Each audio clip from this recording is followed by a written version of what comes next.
और बताओ मुझे, दुनिया को बनाने वाले ने काला और गोरा क्यों बनाया? क्या तुम्हें अपना रंग पसंद नहीं वाशी? हाँ, तुम भी उनकी तरह हो गए हो वाशी। तुम उनके गुलाम नहीं हो, बल्कि वो तो खुद अपनी इच्छाओं के गुलाम है। क्योंकि तुम भी उनकी आंखों से अपना रंग देख रहे हो। क्योंकि मैं एक हबशी हूं, इसलिए ये लोग मुझसे नफरत करते हैं। अगर मेरा रंग भी गोरा होता तो ये मुझे भी आजाद कर देते। या अल्लाह, तू हर कमजोर का सहारा है। मेरे मालिक, मैं सिर्फ तुझ में यकीन रखता हूँ और तुझसे ही मदद मांगता हूँ। तू मेरे सामने जबान चलाएगा हबशी? अगर मेरा अल्लाह मेरी आजमाइशी लेना चाहता है तो मैं तैयार हूँ, बस वो मुझसे राजी हो जाए। गुलामों के कब से खुदा होने लगे? उनके खुदा तो उनके मालिक होते हैं। तो अपने खुदा से दुआ कर कि वो तुझे मेरे अजाब से बचा ले। इस गुलाम ने हमारा दीन छोड़ा है। जो कोई भी इस पर मेरा अजाब बरसते हुए देखना चाहता है, जब तक तू मर नहीं जाता या नहीं छोड़ता मोहम्मद का साथ और इबादत करता अल्लाह तलुज़्ज़ा की। वो एक है, वो एक है। अब बता, तेरा खुदा कौन है बिलाल? अल्लाह एक है और मोहम्मद मेरे नबी है और इस्लाम मेरा दीन है। एक, अगर तू चाहे तो मैं ये रोक सकता हूँ। बस तू एक बार मोहम्मद को लानत भेज।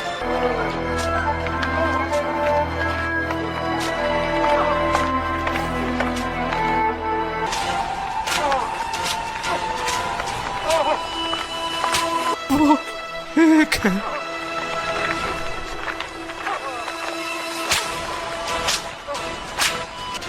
बड़ा ही ढीठ गुलाम है।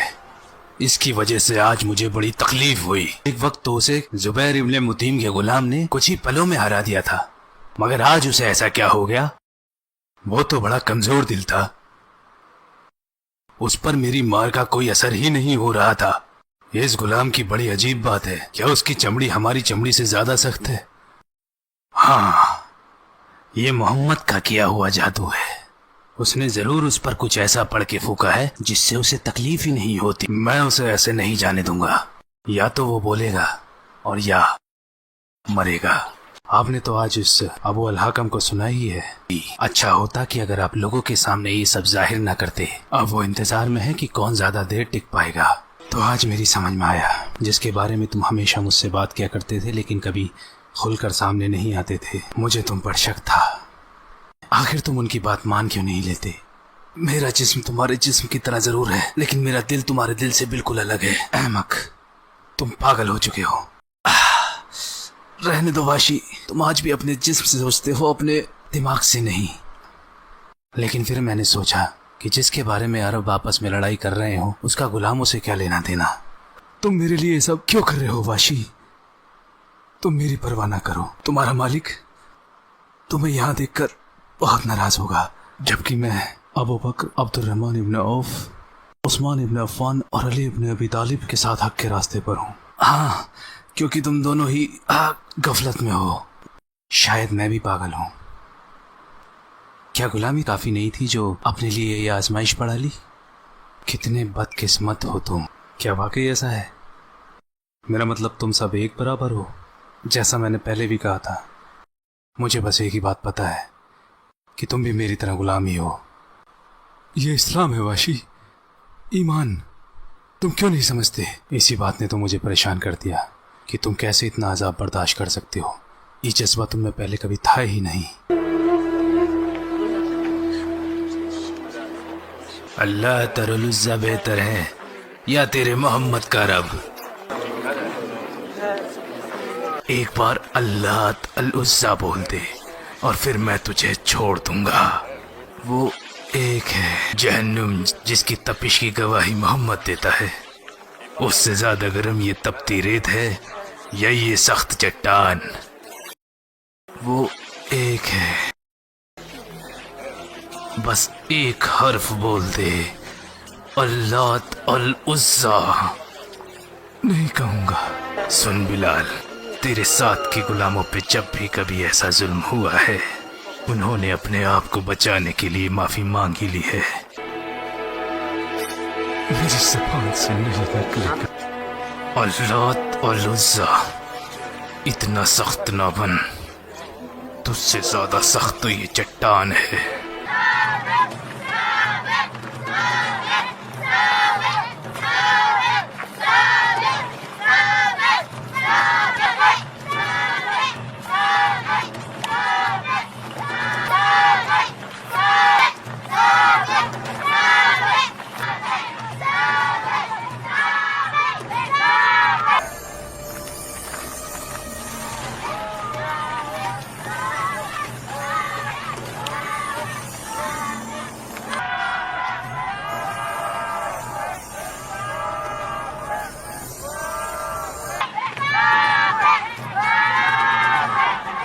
दवा लगाने का क्या फायदा, जबकि मुझे पता है कल फिर तुम्हारा वही हाल होने वाला है।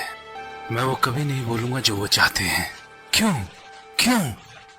फिर उन्हें लगेगा कि मैंने सच में ऐसा कहा है, और फिर सब कहेंगे कि मैंने अपने दीन को बदनाम करके उस काफिर का साथ दिया, यानी उमैया इब्न अल-खलफ। ना वल्लाही, मैं बिल्कुल नहीं कहूंगा। मैंने हुए गुलाम की जिंदगी गुजारी है, अब नहीं।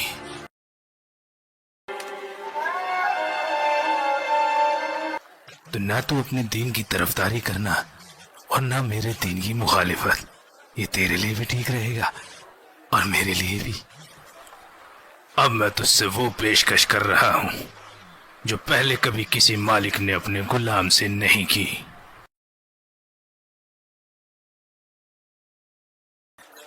बोल, क्या कहता है?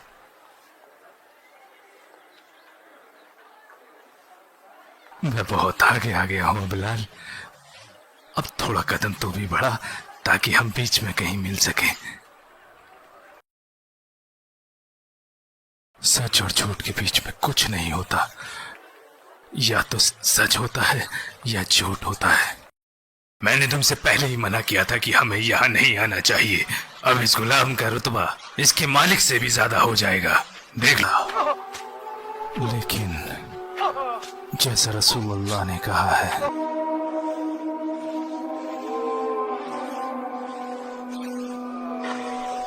वो एक है। सब्र मेरे भाई यासर।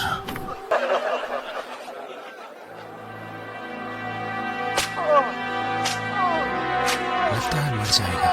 कौन? मालिक है? क्या ये इस्लाम की वजह है? वल्लाही ऐसी हालत में भी वो उमैया इब्न खलफ से ज्यादा मजबूत और ठोस इरादे दिखा रहा है। किसे पता था बिलाल इब्न रबाह उमैया इब्न खलफ का गुलाम एक पहाड़ की तरह सब्र और रिजाल दिखा सकता है।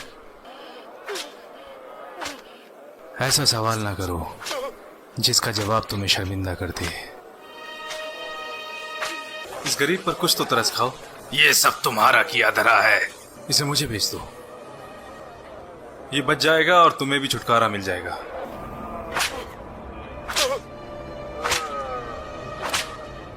या तो ये मरेगा या बोलेगा। इसकी हालत पर तरस नहीं आ रहा। तुम नहीं समझोगे अबू जंदल। 40 सोने के सिक्के। आज रात आपको पैसे मिल जाएंगे।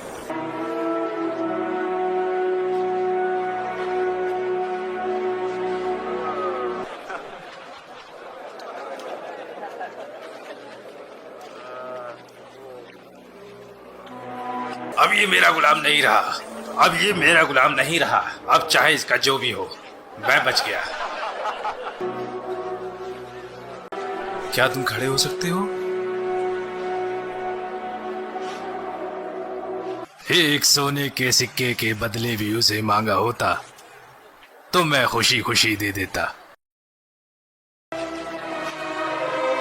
बहुत अच्छा अबू बकर,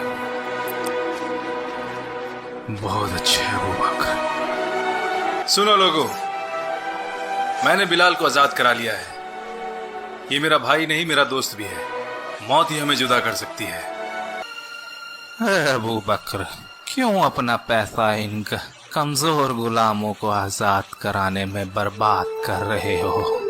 आमिर इब्न फुहैरा, उम्मे उमैस, अब्दुल्दार की खातिमा और उसकी बेटी और वो दूसरी खातिमा जिन्नैरा। मैं उसे अपने से कमजोर समझता था, मगर उसने वो कर दिखाया जो मैं नहीं कर सकता। शिद्दत के साथ मैं आजाद होने की कोशिश करता रहा और सोचा ये तो जिंदगी भर गुलाम रहेगा। तुम्हें लगता है जो एक बार हो गया है वो बार बार होगा? अगर ऐसा हो जाए तो मक्का में एक भी गुलाम न बचे। तुम्हें खबर नहीं कि कुरैशी अपने बच्चों के साथ क्या कर रहे हैं जो मुस्लिम बन गए हैं? तो वो गुलामों की तो और भी बदतर हालत करेंगे जो भी उनके खिलाफ जाने की कोशिश करेगा ना। और तुम ये बात अच्छी तरीके से जानती हो, मैं किसी के दीन की परवाह नहीं करता। मुझे अपनी आज़ादी से मतलब है। मैं अपने मालिक की बात मानूंगा ताकि वो मुझे आज़ाद कर दे।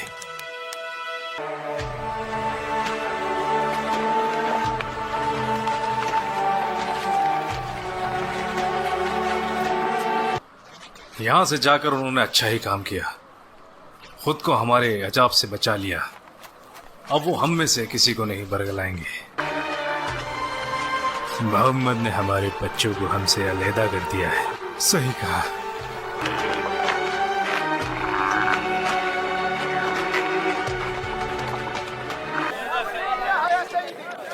मैं तुम्हारा दोस्त हूँ, क्या तुम भूल गए? मुझे उसे खुदा में यकीन है। ईमान लाने से फायदा हुआ है बिलाल। दोस्त वो हैं जो अल्लाह और उसके रसूल में यकीन रखते हैं।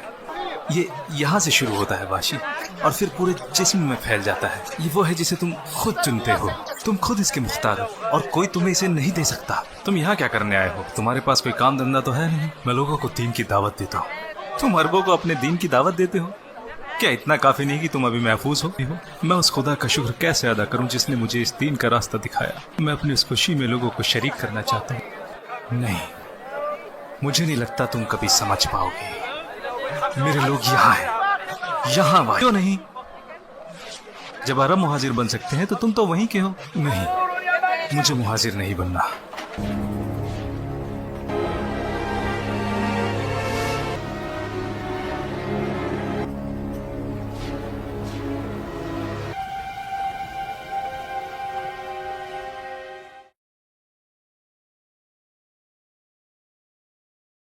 वाकई हमारे बराबर के लोग हैं।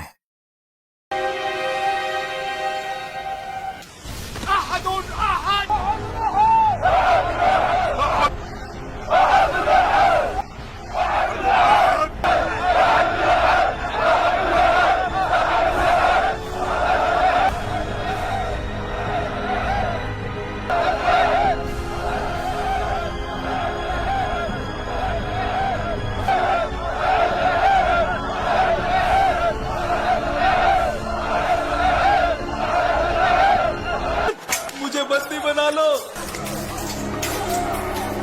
मैं फिरौती दूंगा। तुझे जिंदा नहीं छोड़ूंगा। मुझे बंदी बना लो, मैं तुझे जिंदा नहीं छोड़ूंगा।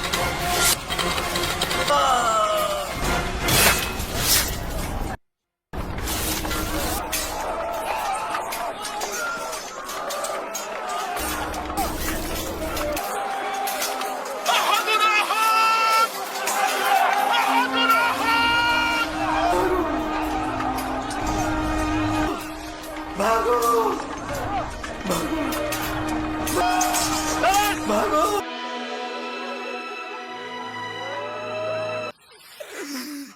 हमें तो भाई इब्ने रबिया का मातम मनाने दो। रो रो कर अपना हाल बुरा कर लिया है, चुप हो जाओ। मेरे भाई, मेरे चाचा, मेरे अब्बा, बुरा हो मोहम्मद का। उसने हमारे साथ ये क्या किया?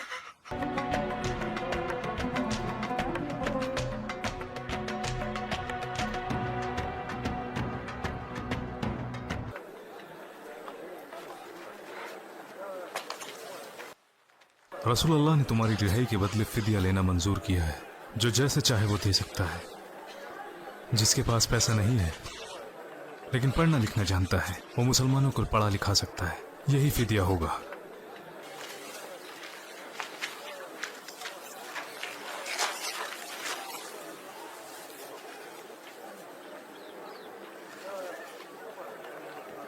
तुम हमें अच्छा खाना दे रहे हो, लेकिन खुद अल्लाह के रसूल ने तुम्हारा ख्याल रखने को कहा है। मोहम्मद एक बड़ी फौज लेकर हमारी तरफ बढ़ रहे हैं, जिसका कोई मुकाबला नहीं है। मोहम्मद से ये सर्फ हासिल किया, इन्होंने अपनी शर्मिंदगी और बुजदिली छुपाने के लिए इस बुज़दिल आदमी को मार डालो।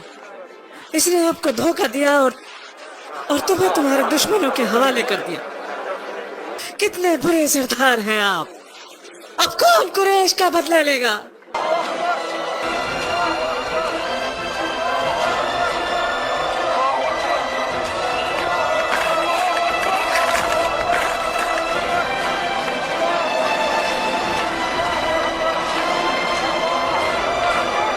हक सामने आ गया है, हक सामने आ चुका है।